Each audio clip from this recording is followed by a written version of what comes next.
Welcome to Empathy Stories, where we dive deep into moments that challenge perceptions, inspire transformation, and reveal the human spirit. Today's story takes us on an intense journey of justice, identity, and redemption. A seemingly routine traffic stop unfolds into an encounter that shakes the very foundation of belief for one man. Let's begin. Jake Carter adjusted his grip on the steering wheel as he navigated the dim streets of Lincoln Heights. The neighborhood was quiet, but far from calm. Jake knew its pulse, trouble simmering beneath the surface, always threatening to boil over. Tonight seemed routine until a black sedan with heavily tinted windows breezed through a stop sign ahead of him. Without hesitation, Jake flicked on his lights and siren. The car complied, pulling to the curb with deliberate precision. Jake parked a few feet behind, stepping out cautiously. His boots crunched on the pavement, one hand instinctively brushing the top of his holstered firearm. This part of town rarely afforded room for mistakes. As he approached the driver's side, the window rolled down to reveal a face that made Jake's breath catch. Olivia Davis. Jake knew her instantly, a prominent civil rights attorney. Olivia was a fierce critic of systemic flaws in law enforcement.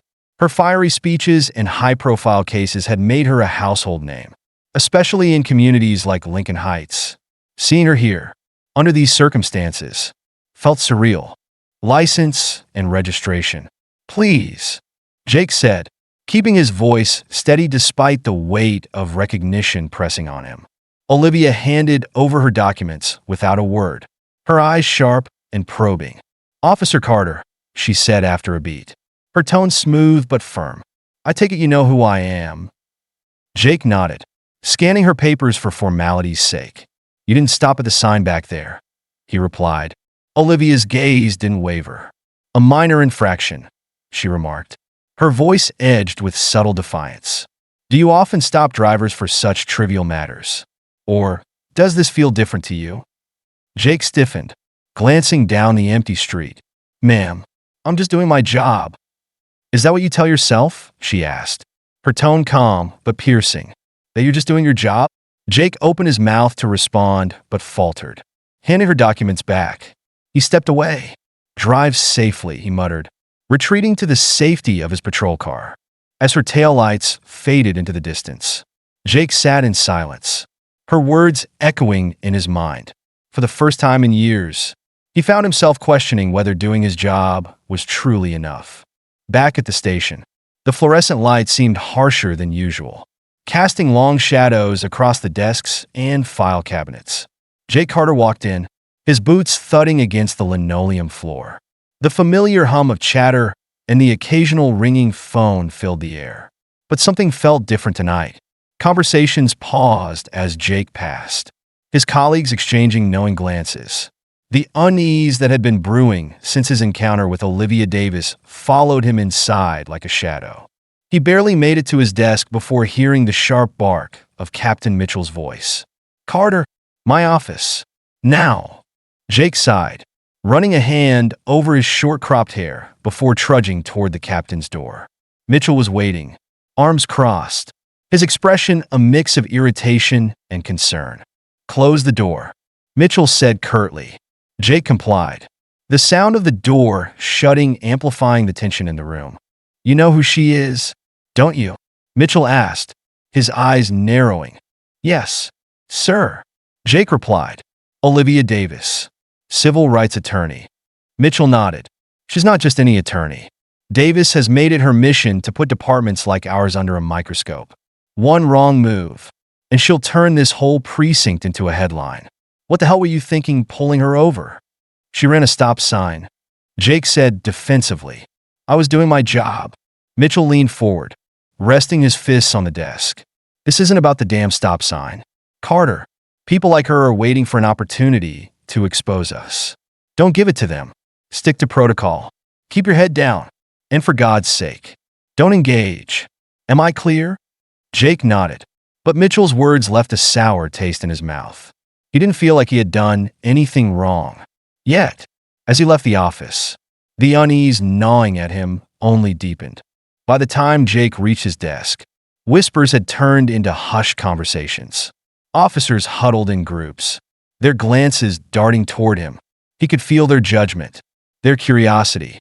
Pulling Olivia Davis over wasn't just a traffic stop anymore. It was a story spreading like wildfire. Jake's phone buzzed on his desk, the screen lighting up with a series of notifications. One caught his eye, hashtag Justice in Lincoln Heights. Confused, he opened the link and was immediately met with a flood of comments under a post by Olivia Davis. The post detailed her interaction with Jake, framed as part of a broader pattern of over-policing in marginalized communities. Her tone was measured but direct, calling attention to systemic issues and urging her audience to demand accountability. Within minutes, the post had gone viral, attracting support from activists, journalists, and community leaders. Jake stared at the screen, his stomach tightening as he scrolled through the comments. Another example of law enforcement harassing black drivers for no reason. We stand with Olivia Davis. This has to stop. How many times does this have to happen before we see real change? Each comment felt like a blow, and Jake couldn't shake the feeling of being caught in a storm he didn't fully understand. He hadn't thought twice about the stop. It was routine, by the book. But now, it was being dissected on a national scale. His phone buzzed again, this time with a text from his younger brother. "Brian, you need to call me. We need to talk about this." Jake groaned, rubbing his temples. He knew the conversation with Brian wouldn't be easy.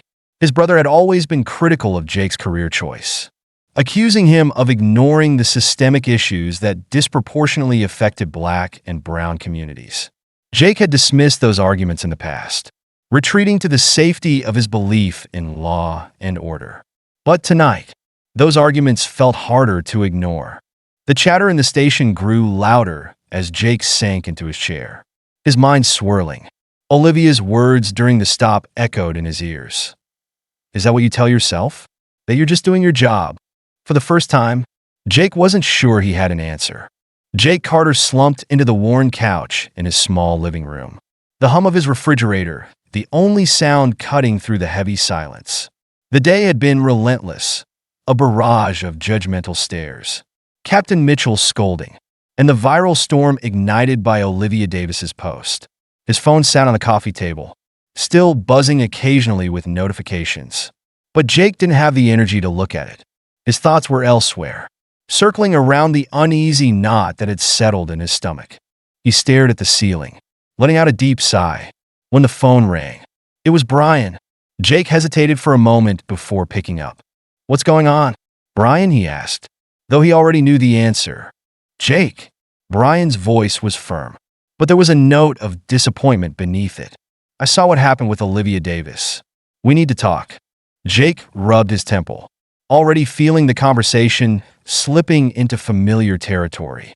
"Brian, I didn't do anything wrong. She ran a stop sign. It's as simple as that." "It's never that simple," Brian shot back. "Not in Lincoln Heights. Not with someone like her. And you know it." Jake stiffened, the defensiveness rising in his chest like a reflex. "So what are you saying? That I should have let her go because of who she is?" "No, I'm saying you need to think about why you pulled her over in the first place." Brian replied, his tone sharp. "You say it's just a stop sign, but for her, for people like her, it's never just a stop sign. It's about what that badge represents." Jake opened his mouth to argue, but Brian pressed on. "Do you remember Marcus?" The name hit Jake like a punch to the gut. He hadn't heard it in years, but the memories came flooding back with a vividness that made his chest tighten.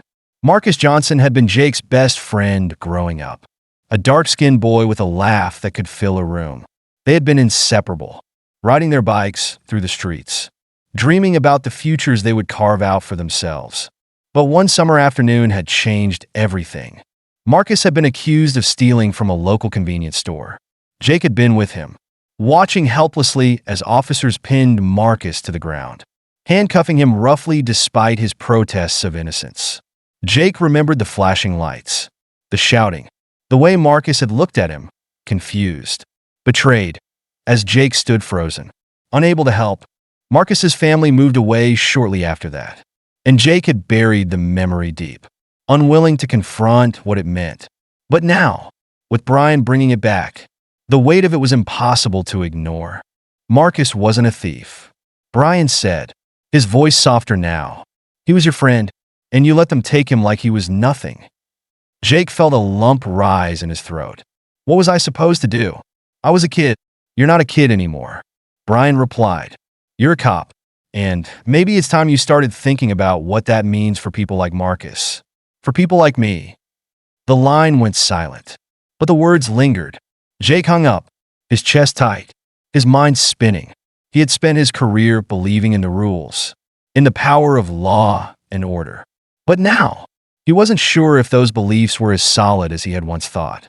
For the first time in years, Jake thought about Marcus, about the promises they had made as kids to change the world together. And for the first time, he wondered if he had betrayed that promise. As the night deepened, Jake sat in the silence of his apartment, the weight of his past pressing down on him like a stone. Olivia's words, Brian's accusations, and the memory of Marcus swirled together, forcing him to confront a truth he had long avoided. Maybe following the rules wasn't enough. Jake Carter woke the next morning feeling as though he hadn't slept at all. His brother's words from the night before played on a loop in his head, forcing him to revisit moments he had worked so hard to forget. He thought about Marcus, the pain in his friend's eyes as the police dragged him away. He thought about Olivia Davis, her unwavering gaze during their brief but charged encounter. And for the first time, Jake felt the weight of his badge, not as a symbol of duty, but as a burden of responsibility he hadn't fully grasped. He sat at the small table in his kitchen, staring at the black screen of his phone. He knew what he needed to do, but the thought of it made his stomach churn. Finally, he picked up the phone and typed out a message. Ms. Davis, this is Officer Carter. I'd like to talk if you're willing. I think there's more I need to understand. He hesitated before hitting send, unsure if she would respond or if she even should. But he also knew he couldn't ignore the gnawing questions inside him. If he wanted to understand what Olivia and Brian were talking about, he needed to hear it directly. Jake set the phone down, trying not to dwell on the possibility of rejection. To his surprise, it buzzed a few minutes later. Officer Carter, I appreciate your willingness to reach out. Let's meet at the Lincoln Heights Community Center tomorrow at 10 a.m. It's time we had a real conversation. The directness of her reply caught him off guard. But there was no mistaking her intent. Olivia Davis wasn't offering him an easy conversation, and Jake knew he shouldn't expect one. The following morning, Jake pulled up to the Lincoln Heights Community Center, a modest building surrounded by a small park. The sound of children's laughter echoed in the air, but Jake barely noticed. His nerves were running high. He adjusted his uniform before stepping inside, his polished boots clicking softly against the tiled floor. Olivia Davis was already there, seated at a table near the window. She looked up as Jake approached, her expression calm but unreadable. Officer Carter, she greeted, gesturing for him to sit. Ms. Davis, Jake replied, lowering himself into the chair opposite her. For a moment, neither of them spoke. Jake struggled to find the right words, but Olivia seemed content to let the silence stretch, her sharp eyes watching him closely. Finally, he cleared his throat. I wanted to apologize, he began, his voice quieter than he intended. Not for pulling you over. I followed procedure, but for not seeing the bigger picture. I think there's a lot I haven't been willing to face. Olivia's eyebrows lifted slightly, but she didn't interrupt. Jake continued. I've been thinking about what you said during the stop, he admitted, about whether I tell myself I'm just doing my job.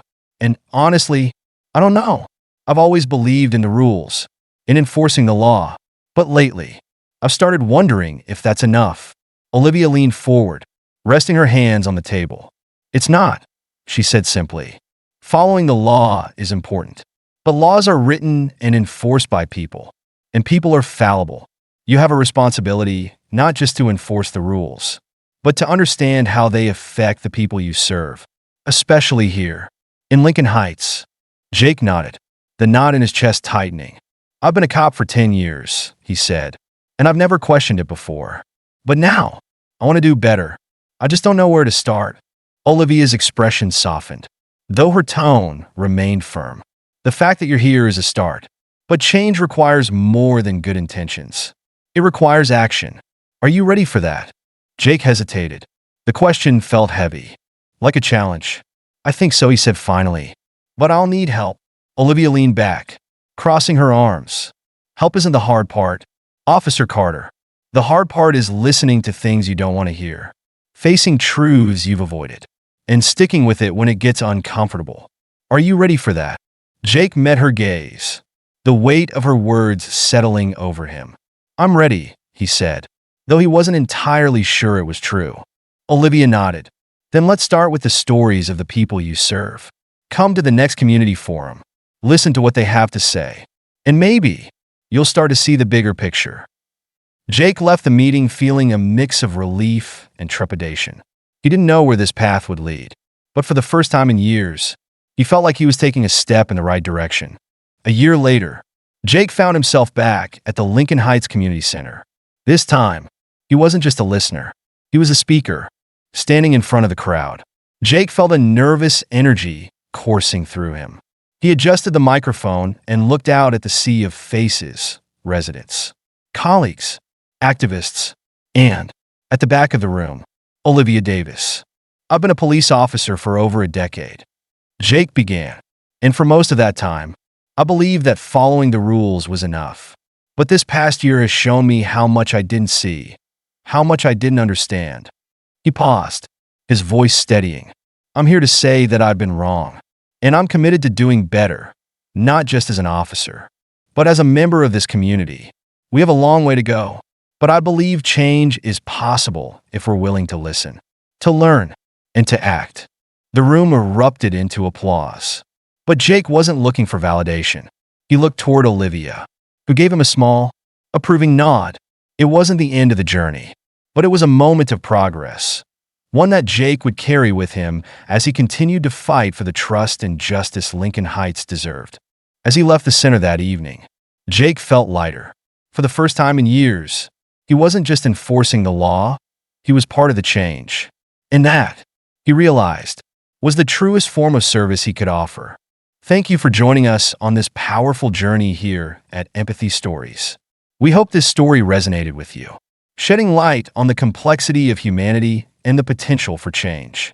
If it moved you, consider sharing it with someone who might need to hear this message. Don't forget to subscribe for more thought-provoking stories that bring us closer to understanding one another. See you next time.